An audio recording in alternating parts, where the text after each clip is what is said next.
Իսկ դու արդեն որոշել ես, թե որ երկրներ պիտի այցելես 2025 թվականին։ Եթե դու ես հոգնել օրեր շարունակ հարցումների անպատասխան մնալուց, դիմիր Travel with N տուրիստական գործակալություն, սպասեցնել չեն տա, անմիջապես կստանաս լավագույն առաջարկները, տուրփաթեթներ, ավիատոմսեր, հյուրանոցների լայն ընտրանի, էքսկուրսիաներ, սոցփաթեթի սպասարկում և ամենակարևորը՝ 24/7 ձևաչափով բարեհամբույր սպասարկում։ Travel with N 095 89 20 48 Բարև ձեզ հարգելի հետևորդներ, մենք շարունակում ենք կարևորագույն թեմաների քննարկումները։ Այսօր ունեմ հյուր Գյումրիից, Մայրաստանի քաղաքապետի տեխնացու, նախընտրական դաշինքի Կարեն Սիմոնյանը։ Շնորհակալ եմ, պարոն Սիմոնյան, մեր հավերն ընդունելու համար։ Գյումրին նաև ձեր առաջին հավաքի ժամանակ երբ լսեցինք, դառնում է ներքաղաքական կյանքի կենտրոնը, պայմանավորված ավականու ընտրություններով, ձեր խոսքերը հավաստելու կամ այսպես ավելացնելու, որ դա իրականություն է, եկավ երեք վարչապետի պաշտոնը զբաղեցնողը Նիկոլ Փաշինյանը հայտնվել էր Գյումրիում եւ արել հայտարարություններ, մասնավորապես խոսելով ընդդիմադիր տեխնացուների մասին, ասել էր $400 միլիոն գողացված գումար կա, դրանք ուզում են պահել, վատ ձևակերպումներ էր օգտագործել, որ պատվալներից դուրս են եկել, չնայած մինչև հիմա մենք ինչքան պատվալ մտնող տեսել ենք ինքն է եղել, բայց ամեն դեպքում դուրս են եկել եւ այդ թալանածը փորձում են պաշտպանել։ Դուք որևէ ժամանակ կապ չեք ունեցել իշխանության նախորդ իշխանության հետ եւ լինելով այս ընտրություններում նաեւ ֆավորիտ տեխնացուներից մեկը, ինչպես կարձագանքեք այդ հայտարարությանը։ Իմ կարծիքով Նիկոլ Փաշինյանի զգայարանները շատ լավ են աշխատում եւ զգում է քաղաքացիական պայմանագրի մոդալուտ վախճանը, որը նաեւ կարող է սկիզբ դրվել Գյումրի քաղաքից։ Ինչ վերաբերում է 300, 400, 500 միլիոն թալանին, ինչ կապ ունեմ ես, մեր քաղաքական ուժը, ինձ գյումրեցիները տեսել են դեռ պատանեկան տարիներից, ուսանող տարիներից, երբ որ ես զբաղվել եմ բանվորությամբ, իմ առաջին աշխատանքը եղել է բանվորությունը եւ յուրաքանչյուր գյումրեցի, ով առևտրի ոլորտի հետ ունեցել է առնչություն, շատ լավ ֆիքսել է իմ տեսակը եւ այն մեկը մեկի վրա դնելով ինչ որ բանի հասնել է, հետեւաբար դա մեզ չի վերաբերում։ Իմ կարծիքով հերթական մոլորեսնելու փորձն է, որպեսզի եւս մեկ անգամ գյումրեցուց, այսպես ասած, քվեներ սպասել, բայց դատապարտված է դա։ Բայց եթե փոխաբերական իմաստով ասենք, ինչպես դուք ասացիք, Փաշինյանը զգայարանները լավ են աշխատում եւ ինքն է ոնց որ պատվալից դուրս եկել, հասկանալով մոտալուտ պարտությունը։ Հիմա գանք այն գործընթացներին, որոնք ամիսներ առաջ սկսվեցին, նաեւ ձեր նախաձեռնությամբ ստորագրավակը Գյումրին ազատ տնտեսական գոտի ազատ քաղաք հայտարարելու մասին, Շիրակի մարզում սա էական փոփոխություններ կարող է բերել ձեր այս առաջարկը, որովհետև Շիրակը ցավոք սրտի Հայաստանում ամենաաղքատ մարզերից մեկն է, Գյումրին ամենածանր խնդիրներ ունեցող քաղաքը, որը նաև Հայաստանի երկրորդ քաղաքն է իր մեծությամբ, ինչու որոշեցիք ստորագրավակ կազմակերպել, այդ նախաձեռնության իմաստը կխնդրեմ բացատրել եւ արդյոք սա զուտ նախընտրական, այսպես PR ակցիա չէ։ Երբ որ ես մոտ 2 ամիս առաջ նախաձեռնեցի հավաք, որի նպատակն էր Գյումրիի զարգացման ծրագրի քննարկումը, այդտեղ հիմք դրվեց, որ միակ ծրագիրը այս պահին, որը կարող է արագ Գյումրիին հանել այս վիճակից, դա ազատ տնտեսական կոդի ճանաչելն է եւ Գյումրին ազատ քաղաք կարգավիճակի տալն է, որը նաեւ անցած տարիներին է եղել արդիական, բայց մնացել է թղթի վրա։ 2019 թվականին նույնիսկ կա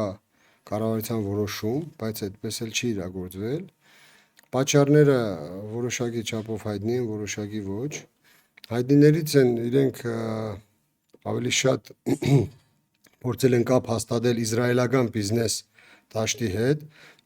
եւ ինչպես տեսնում ենք տեղի չունեցել։ Այսօր մենք որոշել ենք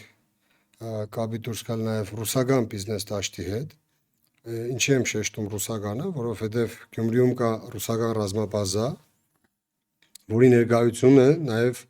վտան է հանդիսանում, որ ռուսների մոտ ցանկություն առաջանա Գյումրիում ներդրումներ անելու եւ Գյումրին ինչքան զարգացած եւ ամուր լինի, ուրեմն իրենց ռազմաբազան այնտեղ ավելի կայուն կմնա։ Այսօրվա դրությամբ ստորագրահավաքի նպատակը հետապնդում էր հետևյալ նպատակը, որ Գյումրեցին պահանջատեր լինի, ոչ թե կողքից նայող։ Այսինքն միշտ բարձրացվել է այդ հարցը Գյումրին աղետի կոդի։ Իդեպ ասեմ, աղետի կոդի ոչ միայն երկրաշարժից հետոյի հետևանքների պատճառով է, այլ աղետի կոդի է, որովհետև ծանր սոցիալական պայմաններ կան։ Մենք այս ստորագրահավաքի ժամանակ բացահայտեցինք բազմաթիվ դեպքեր, միայնակ ծերեր, այն ճարահատված վիճակով, որ արտահայտում են իրենց բողոքը եւ բողոքի ձայնը լսելի չի ոչ միտեղ։ Մենք նաև դա պարզաբանեցինք, որ պատկան մարմինները չեն զբաղվում նման հարցերով եւ ստորագրահավաքի նպատակը հենց դա էր, որպեսզի Գյումրեցին դառնա պահանջատեր, ոչ թե դիմող, ոչ թե սպասող, այլ հենց ինքն է նախաձեռնել եւ ինքն է ուզում իր ձեռքով իր քաղաքը կառուցել։ Նպատակը հենց դա եղել։ Շատ լավ, հիմա տեսեք, դուք հիշատակեցիք կառավարության 2019 թվականի որոշումներից մեկը։ Հիմա այդ որոշումը կյանքի չի կոչվել ու հարց է առաջանում, եթե մի բան կառավարությունը չի կարողացել կյանքի կոչել, դուք ինչպես եք անելու, սա մեկ, եւ երկրորդը թե որն է ձեր երաշխիքը, որ Գյումրու ավականու հայտարարությունը, որի այսպես նախաձեռնությունն եք դուք սկսել, ի վերջո դա պիտի դառնա ավականու հայտարարություն, չէ՞։ Դրան, այո, ուղերձ հայտարարություն, դրան ականջալուր է լինելու իշխանությունը, այսինքն ինչի պիտի փորձեն իրականացնել։ Նախ իմ կարծիքով, եթե իշխանությունը փորձի անտեսել այդ հարցը, ուրեմն պատասխանը չի ուշանա Գյումրեցու կողմից, որովհետև եթե չհասկանալով, որ սա նաև կարող է դառնալ լոկոմոտիվ ամբողջ Հայաստանի համար, որ նաև պետական բյուջե մեծ գումարների հոսք տեղի ունենա, ուրեմն պատասխանը կստանան անպայման, իսկ պատասխան ստանալուց հետո Գյումրեցու կողմից ինձ թվում է շատ ցավոտ կլինի, որովհետև յուրաքանչյուր կառավարություն, որը ստացել է Գյումրեցու կողմից այդ պատասխանը, որը իրան ցավ է պատճառել, շատ արագ կորցրել է իշխանությունը։ Իմ կարծիքով նաև իրենց հետ կարող է տեղի ունենալ այդ ամեն ինչը։ Եվ ես նաև հույս եմ հայտնում, որ եկող իշխանությունը անպայման պետք է հետամուտ լինի այս հարցերին եւ Հայաստանի Հանրապետության մեջ առաջի զարգացման փորձը կատարի հենց Գյումրի քաղաքում, Շիրակի դաշտավայրում, որովհետև 35-37 տարի արդեն Գյումրին սպասել է այդ զարգացման տեմպին, որ նաև իր տուրն է հասնելու։ Եվ իմ կարծիքով դատապարտված այն իշխանությունը, որը օր առաջ չի զբաղվելու Գյումրու հարցով, Գյումրու զարգացման հարցով։ Ինչու չկարողացան 19, չնայած ձեր խոսքում փոքր ակնարկեցիք, ինչու չստացվեց 19 թվականի այդ որոշումը իրագործել։ Նախ առաջինը տեսլական չեն ունեցել փաստորեն, եթե տեսլական ունենան Գյումրու զարգացման, նոր են եկել, թարմ էին, ավելի աշխատունակ էին իրանց բանով, մեկնաբանություններով։ Եթե այդ ժամանակ իրենք չեն զբաղվել, ուրեմն դա տեսլականի պակասն է եղել, դա կամքի բացակայությունն է եղել եւ ավելի շատ հետաքրքրված են եղել ուրիշ բաներով, քան Գյումրիի զարգացումով։ Եվ ինչպես նաև ես օրինակ բերեցի, իսրայելական բիզնես ոլորտի հետ են կապի դուրս եկել, որը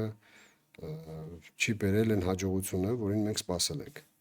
Շատ լավ, տեսեք, ընդհանրապես նախընտրական շրջանները խոստումների, չգիտեմ, մրցավազք է լինում, հա։ Հայտնի անեկդոտի նման, որ ասում դու էլ ասա, որ այսքան ես կարողանում, ասենք, այն բանից անել։ Հիմա ինչով դուք կբավարարեք գյումրեցիներին կամ կփորձեք ապացուցել, որ այդ նախընտրական խոստումների մրցավազքի մասնակից կա կոնկրետ ծրագիր եւ ինձ հետաքրքիր է նաեւ գյումրեցիների տեսանկյունից ինչ կստանա շարքային գյումրեցին։ Չէ՞ որ ձեր առաջարկը ավելի շատ բիզնեսներին է առնչվում, որոնք կարող են գալ Գյումրիում ազատ գործունեություն ծավալել, ավելի པարզ հարկային մեխանիզմներով աշխատել, հա, ավելի քիչ հարկեր վճարել եւ արտադրություններ ստեղծել։ Մարդը, որ ապրում է Գյումրիում, ոչ արտադրություն ունի, ոչ բիզնեսով է զբաղվում, ինքը ինչ է շահելու։ Ուրեմն ասեմ, երբ որ քաղաքը ճանաչվի ազատ քաղաք, իրենց ինչ է ենթադրում ազատ քաղաքը փոքր-ինչ բացեն, որպեսզի հասկանալի լինի, նաև սովորական մարդն ինչ է շահելու, 50% հարգերի կրճատում է եւ ավելացված արժեքի եւ շահութահարգի։ Յուրաքանչյուր գործող բիզնես, որը գրանցված է բացառապես Գյումրիում եւ աշխատողները հաշվառված են բացառապես Գյումրիում եւ այսինքն գյումրեցիներն են, ոչ թե դրսից կան, փորձեն այստեղ շրջանցեն եւ նորից Երևանում կամ մյուս մարզերում իրենց գործունեությունը ծավալեն, այսինքն այդ բարերները անպայման պետք է տրվի, որովհետեւ հենց Գյումրիի բիզնես լինի եւ գյումրեցի աշխատողներով համալրված լինի։ Դա նպաստելու աշխատավարձերի բարձրացմանը, ապրանքների էժանացմանը, իսկ եթե այդ երկուսը տեղի ունենում, ուրեմն գյումրեցու կենսամագարտակը միանշանակ բարձրանալու է։ Եվ հենց սա է, որ այն մարդուն, որ նոր չունի բիզնեսներ, չկա այդ բիզնեսների մեջ, անպայման ինքը զգալու է իր մաշկի վրա, որ այդ կենսամագարտակի բարձրացումը տեղի ունենալու մեր քաղաքում։ Շատ լավ, ինչպես արդեն հաղորդման բացման ժամանակ ասացի, դուք առաջադրվել եք Մայր Հայաստան դաշինքով։ Մայր Հայաստանը, իշխեցնեմ 2023 թվականի մայիսի 28-ին հիմնադրված շարժում է եւ կուսակցություն չի, հա, դուք էլ կուսակցական չեք։ Ինչու որոշեցիք հենց այս անվան ներքո հանդես գալ, հենց այս շարժման եւ դաշինքի անունից հանդես գալ։ Ուրեմն ասեմ, նորից առաջարկներ ունեցել եմ եւ 2021 թվականին եւ նորից առաջ դրանից, որ քաղաքական դաշտում փորձենք մեր ուժերը, բայց քանի որ դաշտը նպաստավոր չի եղել, ես պատրաստ չեմ եղել այս ամեն ինչին եւ չեմ տեսել այն քաղաքական ուժը, որով կարելի է հասնել հաջողության եւ որի գաղափարները ինձ հոգեհարազատ են, ես միշտ մերժել եմ։ Այս անգամ ոչ թե առաջարկություն է եղել, այլ փոխըմբռնում, փոխադարձ այսպես ասած պայմանավորվածության արդյունք, որ կա Մայր Հայաստան շարժումը, որը նաև Երևանի հավաքանիում է ներկայացված եւ շատ լավ աշխատանք է տանում, իդեպ Երևանի մեր գործընկերների հետ զրուցելիս նաև իրենք են փաստում, որ այսօր շատ ակտիվ գործունեություն է ծավալում եւ ժողովրդին պետքական քայլեր է անում, անգամ հումորով ասում են արդեն կանալիզացիան զասարանի կեղնի, զանգում ենք Մայր Հայաստանին, որ այդ հարցերը կարգավոր են։ Դա ասեմ դες հումոր չի, ես որ այդ ֆրակցիայում լինում եմ, հաճախ այդպիսի զանգեր ենք ստանում, այնց որ Դե ես այդ փաստում եմ մեր ծանոթ բարեկամների շրջապատից եկող բաներով, արձագանքներով, այո։ Անդրանիկ Թևանյանի հետ 10 տարուց ավել շփում ունենք, շատ մտերիմ ենք, ընկերներ ենք եւ նաեւ ես կիսում եմ Մայր Հայաստանի գաղափարները, որոնք ի նպաստ Հայաստանի են։ Եվ այդ ամեն ինչից հետո չառաջադրվել Մայր Հայաստանով, այլ ումով առաջադրվենք։ Նաեւ ասեմ, Գյումրիի զարգացման ծրագրի քննարկման ժամանակ օգնության ձեռք մեկնեց հենց Անդրանիկ Թևանյանը, ինքը նաեւ տնտեսագիտության տեխնազու է, ով լավ պատկերացնելով Հայաստանի տնտեսությունը, փաստեց, որ այո, առաջի զարգը պետք է տալ Գյումրիից, հենց այդ զարգացման հիմքը պետք է տնել Գյումրիից եւ Գյումրին դարձնել նաեւ լոկոմոտիվ ամբողջ Հայաստանի համար։ Եվ գյումրեցիները ֆիքսել են այդ պահը եւ անպայման իշխանապողությունից հետո պահանջատեր են լինելու նաեւ հենց Անդրանիկ Թևանյանից, որովհետեւ զարգացումը առաջի հերթին տրվի Գյումրիում եւ այսպես տարածում ունենա մյուս քաղաքների, մյուս մարզերի վրա։ Այսինքն այն ինչ որ դուք ծրագրում եք, դրան կա նաեւ համապետական պատասխանատու կառույց եւ առաջնորդ։ Իհարկե, եթե համապետական մասշտաբի չունենաս պատասխանատու, կարող է ինքը դատապարտված լինի։ Հա, բայց ամեն դեպքում գյումրեցու համար կարևոր չի հաջորդ իշխանությունն ով է, հաջորդ իշխանությանը նա կնդրի այն մարդուն, ով որ առաջի հերթին պետք է մտածի հենց Գյումրու մասին եւ Գյումրիից փորձի այդ վերելքը ապահովել ամբողջ Հայաստանի համար։ Շատ լավ, տեսեք, պարոն Սիմոնյան, միշտ իշխանությունները կարողանում են ստանալ պետական ապարատում աշխատող մարդկանց մեծ մասի աջակցությունը, այսպեսի հիմնավորում, որ այ կգան ընդդիմադիրները եւ ձեզ աշխատանքից կհանեն։ Հիմա լսելով ձեր առաջին ելույթը ես հասկացա, որ տեսանելի էր, այսինքն ցանկացածի համար տեսանելի էր, որ խիստ ընդդիմադիր հայացքներով նաեւ այն միավորը, որով դուք ներկայանում եք Փաշինյանի ամենաարմատական ընդդիմադիր հանդես եկող միավորն է։ Հիմա մարդկանց մոտ հարց է առաջանում, եթե ես չեմ սխալվում, Գյումրու քաղաքապետարանի եւ դրան կից կառույցներում աշխատում է 2000-ից ավել մարդ։ Որն է այդ մարդկանց վստահությունը, որ երբ որ ձեր ուժը կամ դուք ընտրվեք, իրենց համար խնդիրներ չեք ստեղծել, ասենք կադրային ջարդ չեք սկսելու կոպիտ ասած։ Ուրեմն տեսեք, կադրային ջարդ իրականացնում են այն հիմնարկներում, որտեղ շունչ գոյություն չունի, բացարձակապես մերյալ իրավիճակ է եւ որևիցե անձ ունակ չի գաղափար առաջ բերելու, ակտիվանալու եւ ցուցաբերելու աշխատասիրություն։ Այսօր այդ իրավիճակը չէ Գյումրիում, ես ծանոթ եմ եւ քաղաքապետարանի ներսի աշխատակազմին եւ կից կառույցների աշխատակազմերին եւ ոչ թե խնդիրը այստեղ անձերի մեջ է, որ անձերը ի վիճակի չեն քաղաքի կառավարման օգուտ տալու, այլ համակարգային, այսինքն վերևից եկող հրահանգներ, մոդել, գաղափար, ծրագիր Եթե չունես որպես ենթակա, այսպես ասած, ծրագիր եւ ներդրված գաղափար, որի հիման վրա պետք է առաջ տանես, ենթադրենք մշակույթի բաժինն է, չունես պլան, որ քեզ գալիս է, որ գիտեք ինչ կա տարվա կդրվածքով այսքան միջոցառում է պետք։ Միջոցառումները պետք է ուղղված լինեն այս ոլորտներին, որովհետեւ բարձրացնենք մեր հայրենական ոգին, հա, մեր ավանդական ընտանեկան արժեքների պահպանությանը,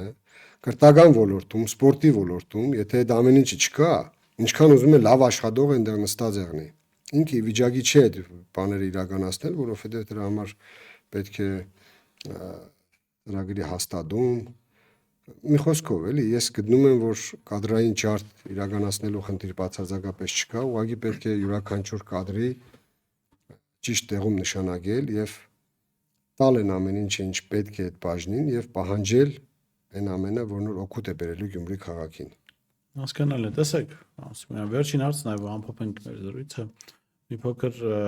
անձնական բնույթի է եւ ես իմ գոնե պրակտիկայում հանդիպել եմ մշտապես գործարանների, որոնք խուսափում են քաղաքական process-ներին մասնակցելուց, հատկապես այսօրվա Հայաստանում, ինչու որտեվ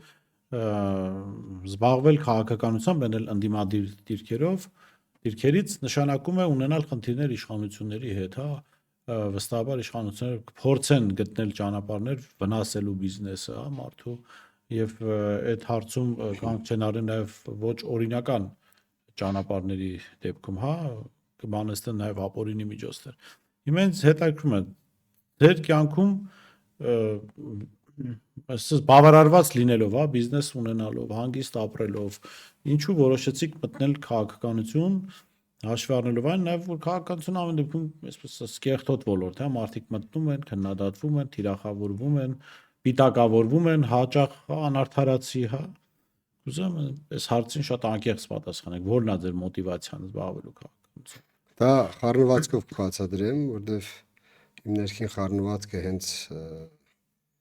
անկություն ունի հանրային դաշտում աշխատանք տանելով եւ հանրային դաշտում աշխատանք տանելու ընթացքում բազմաթիվ խնդիրներ են ի հայտ գալիս, որը առնչվում է պետական մարմինների հետ, որոնց փորձում ես բացատրել ինչի մասին է խոսքը, չեն հասկանում եւ կամ կարող է հասկանում են, չեն ուզում ընդառաջ գնալ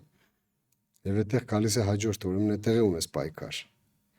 որովհետեւ հաջողես այդտեղ այս պայքարը եւ կարողանաս հանրային դաշտում ունեցած գաղափարներ ու ծրագրեր իրագործես, դա է քեզ մղում դեպի քաղաքական դաշտ։ Շատ են եղել, հա, խորհուրդներ, որ ասել են ինչի դե պետք, հանգիստ քո համար ապրում էր, բայց իմ համար հանգիստ ապրելը հենց այդ հանրային տիրույթում աշխատանք տանելն է, որից նաև բավականություն է ստանում մարդ, երբ որ իր ծրագրերը, գործերը, գաղափարները կարողանում է առաջ տանել եւ ամենակարևոր բանը, երբ որ հասարակության կողմից գնահատվում է այդ ամեն ինչը։ Մինչև այսօր ես ինչ արել եմ, արժանացել եմ գնահատականի եւ ընկերական շրջապատում եւ հասարակական միջավայրում եւ այդ ամենը պարտավորեցնող է, որ ել ավելի շատացնես եւ ել ավելի արդյունավետ փորձես պիտանի լինել Գյումրի քաղաքին, ընդհանրապես հասարակությանը եւ հայությանը, ինչու՞ չէ նաեւ մարդկությանը։ Իսկ պիտակավորել, հա, քաղաքական դաշտում կան այդպես բաներ, որ փորձում են պիտակավորել, բայց ամենակարևորը քաղաքացիների այսպես ասած զգայարանները շատ լավ է աշխատում եւ այն պիտակը, որը կպցնում են մարդուն, որը արժանի չէ, անարտարացի միանգամից հագազդում է ժողովրդի կողմից, հա, որ մեր տղեն է, մեր իմացածն է, մեր ընկերն է եւ մենք այդպիսի բան չենք տեսել։ Այսինքն հագարակ ռեակցիան է տալու։ Մինչեւ այսօր որ շատ զգույշ են իմ հանդեպ եւ փորձում են ինչ-որ պիտակավորումներ գտնել ու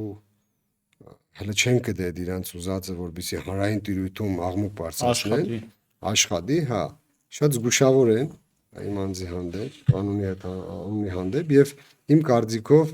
իրանք փորձելու են ամեն ինչ անել, որպեսզի ինչ-որ մի հատ տեղից ինչ-որ բան հանեն, բայց հանգիստ քաղաքացիները դա ֆիքսել են եւ չեն թույլ տալու որևիցե այդպիսի բան։ Մի բան էլ ավելացնեմ, ներքին ինֆորմացիայի արդահոս կա, որ երեկվա այդ հավաքից ընդհանուր ժողովի ժամանակ փորձել են հորդորել, որ կոմպրոմանտներ հավաքեք բոլոր տեխնազուների վրա, իսկ դա դեռ որ մենակ կոմպրոմանտներ իրենց սարիքի մասին է հրապարակում։ Եվս մեկ անգամ դա փաստում է, որ ոչ թե զբաղված են Գյումրին համախմբելու գործում, այլ հագարակը պարակտելու, որովհետև ցանկացած մարդ ունի թերություն, ունի սխալ, եւ այդ ամեն ինչը հանրայնացնել, ցույց դնել, դա մենակ պարակտում է բերելու, որին այս մարդկանց մասին, այս մարդիկ անգամ իրանց սեփական թիմակցի նամակագրությունները ընթերցեցին, հրապարակեցին, բարձրացրեցին, այսինքն իրենց համար այդ վարկագիծը տրամաբանական է եւ պարակտումները այս իշխանության հիմքն են, այսինքն իրենք միայն դրա շնորհիվ կարող են ապրել, այսինքն հիմա ոնց է մեքենան, եթե բենզին, գազ կամ արդեն էլեկտրականություն չլինի, չի աշխատի, չէ՞։ Եթե հանրային կեղտ չլինի, քաղաքացիական պայմանագրը չի կարող աշխատել, դա իր վառելիքն է առաջ գնալու։ Ես ասացի վերջին հարցը, բայց մի փոքր քաղաքական գործի վարկագիծ դրսևորեցի, ոնց որ ասում ստեցի, մի հարց էլ կար, որ պիտի տայ առաքից բաց էր մնացել, ուրեմն Գյումրու պատկերը, այսպես քաղաքական պատկերը խճապատկեր է հիշեցնում եւ բնական է, ես էլ որպես լրագրող նաեւ հետեւում եմ գործընթացներին, հասկանալի է, որ որևէ ուժ այս պահի, գոնե այս պահի դրությամբ եղած տվյալների համաձայն 50+1% չի կարող հավաքել կամ չի հավաքել, այսինքն այս պահին չկա որևէ ուժ, որը միանձնյա կկարողանա վերցնել։ Ու իհարկե քարոզարշավը դեռ կսկսի, դեռ մենք կտեսնենք ով ինչ հնարավորություններ ունի, հա, բայց եղած այս պահի տվյալների հիման վրա որ ուժերն են ձեր տեսադաշտում, որոնց հետ դուք կարծում եք հնարավոր է հետընտրական կոալիցիաներ կազմել, չբացառել իրենց հետ հետընտրական կոալիցիա խնդրեմ։ Փորձը ցույց է տվել, որ երբեք չի կարելի ասել երբեք, բայց հավանական տարբերակը համարեն կորիցում պլյուս որևիցե տեխնազու կամ քաղաքական ուժ չի տանելու։ Ես պատասխանեմ, որպեսզի գյումրեցիներն էլ հենց այս պահից իմանան, որ ոչ թե մեր մասնակցությունը պայմանավորվում ենք, որ ինչ որ բան փախցնենք կամ ինչ որ կուլիսային շուկայական հարաբերությունների ձեռքբերում ունենանք, այլ ռեալ այս պահին ասում ենք այն, ինչը որ մարտի 31-ին կամ ապրիլի 1-ին փաստելու ենք, եւ դա է, որ քաղաքացիական պայմանագրի հետ բացառում ենք համագործակցությունը, բացառում ենք նաեւ Եվրադաշինքի հետ, եւ ես դա նորից հայտարարել եմ, թե ինչից ելնելով եմ այդ ամենը բացառում, քանզի իրենք առաջին իրենց հայտարարության մեջ նշել են, որ կողմ են ռուսական ռազմաբազայի հեռացումը Գյումրիից, որը ես անընդունելի եմ համարում, չափից դուրս ռիսկային եմ համարում եւ նաեւ այս կարծիքին են գյումրեցիների ճնշող մեծամասնությունը, գրեթե 95%-ը, որովհետեւ խաղն էլ նման բանի հետ, դա նույնն է ոնց որ կրագի հետ խաղն ես կամ բրոնզկով մեխին հարված ես, այդտեղ շատ լուրջ հաշվարկներ են պահանջվում, որը այս բանը ոչ մեկը չունի արած։ Մնացած ուժերի հետ խնդիր չենք տեսնում, բացարձակ, եթե մեր գաղափարները կիսում են, մեր ծրագրերը կիսում են, եւ առաջ ենք բերել մենք հետեւյալ թեզը, որ յուրաքանչյուր դաշինք եւ համախմբում չվիժեցնելու համար անհրաժեշտ է ընդդիմադիր դաշտում առավելագույն ձայներ ստացած ուժի օգտին քվեարկեն անվեհապահորեն եւ չհավակնելով որևիցե պաշտոնի եւ յուրաքանչյուր տեխնազու եւ քաղաքական ուժ պետք է արձագանքի այս կոչին եւ ինքն էլ նմանատիպ հայտարարություն անի կամ միանա մեր հայտարարությանը, որբիսի ընտրություններից հետո բազարի առարգա չդարձնեն քաղաքապետի աթոռը, ամբիցիաներին տուրք չտան, փորձելով 2 մանդատ, 3 մանդատ շահարկելով քաղաքապետարանի կեսը փորձեն վերցնել կամ գրավել, այսպես ասած, դա արդեն պաշտոնակրվի է նմանվում եւ գյումրեցին հաստատ չի ուզենա այդ ամեն ինչի ականատեսը լինել։ Կուզենա, որբիսի ազատվի քաղաքացիական պայմանագրի իշխանությունից, առնվազն գոնե Գյումրի քաղաքում, բայց նաեւ աններելի է, եթե պաշտոնակրվի միջոցով փորձեն վիժեցնել այդ համախմբումը եւ թույլ չտան, որբիսի համախմբում լինի, ինչպես տեսանք նաեւ Երևանում, հա, տարբեր տեսակի մեկը ասում էր տվեք ինձ վերահսկողությունը, մյուսն ասում էր տվեք ինձ ես եւ չեղավ։ Հետեւաբար որևիցե քաղաքական ուժ եւ անհատ իրեն թույլ չպետք է տա, որբիսի պայմաններ տնի մեկ ձայն առավել ստացած տեխնազուի կամ քաղաքական ուժի դիմաց, որը տանելու է վիժեցման։ Մինչև մարտի 30-ը որ քաղաքական ուժերը եւ տեխնազուները հայտարարեցին այս մասին, գյումրեցին արդեն կհասկանա, որ նա կողմնագից է քաղաքացիական պայմանագրի հեռացմանը։ Ովքեր որ չեն հայտարարելու, ուրեմն մտածելու տեղիք են տալի նույն գյումրեցիներին, որբիսի գյումրեցին կասկած ունենա, որ մտել են պայքարի մեջ 2-3 մանդատ վերցնելու, շահարկելու, խաղարկելու եւ փորձելու իրենց այսպես ասած թիմագիստների եւ իրենց կրուգի համար ինչ որ բաներ ապահովելու կամ քաղաքական ուժի համար։ Դրա համար բոլորը պետք է մեկ մարդու նման ընդդիմադիր դաշտում հայտարարեն, որ չեն հավակնելու որևիցե պաշտոնի եւ օգնելու են, որպեսզի քաղաքացիական պայմանագիրը հեռացվի քաղաքի իշխանությունից։ Շատ լավ, շնորհակալ եմ եւ փակումից առաջ հիշեցնեմ, որ 2023 թվականի Երևանի հավաքանու ընտրությունների ժամանակ Մայրաստանը հենց այս դիրքորոշման կրողներ հայտարարել էր, որ պատրաստ է եթե համաձայնություն ձևավորվի, քվեարկել եւ որևէ պաշտոն դրա դիմաց չի ակնկալում ստանալ, որովհետեւ միշտ այդ պաշտոնի ցանկությունը բերում է պարակտման վեճի եւ մյուս կողմից լավ է որ արդեն հռչակագրային ձեր գաղափարները ասել եք, որ ուժեր եք պատրաստ համաձայն։ Մենք խնդիր չունենք, եթե կա առավել ձայներ ստացած եւ կիսում է մեր գաղափարները եւ մեր ծրագրերը, մենք պատրաստ ենք աջակցելու, որպեսզի իրենք ստանձնեն քաղաքի կառավարումը եւ որևիցե պաշտոն մենք չհավակնենք, պաշտոնի չհավակնենք։ Շատ լավ, շնորհակալ եմ։ Ես հիշեցնեմ զրուցում էի Գյումրու քաղաքապետի տեխնացու Կարեն Սիմոնյանի հետ, Կարեն Սիմոնյանը գլխավորելու է Մայրաստան դաշինքի ցուցակը, լավ մնացեք, կհանդիպենք։